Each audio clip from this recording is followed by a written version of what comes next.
The issue of is it safe to have multiple procedures because they add up in length. And that does have to be taken into consideration. You do have to take into consideration the length of the operation, but more importantly, the nature of the operation.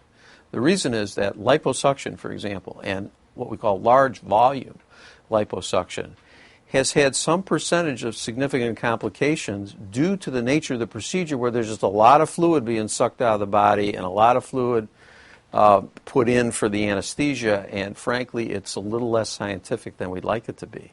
For that reason, the time element of the operation comes into play. The volume comes in. In other words, that's a major operation. And if you tack that on at the end of 5 hours previously with a facelift, say, it's probably not always a very good idea. So again, this is where common sense comes in. And this is where the surgeon has to say, you need a lot of this, and maybe here's where we do have to split it up into 2 trips to the operating room. So all these factors have to come into play: the length of the operation and the nature of the operation, and the patient's own particular, let's say, underlying their physiology, how they're known to heal. If somebody says, "Boy, I'm really a slow healer," again, you become a little more conservative.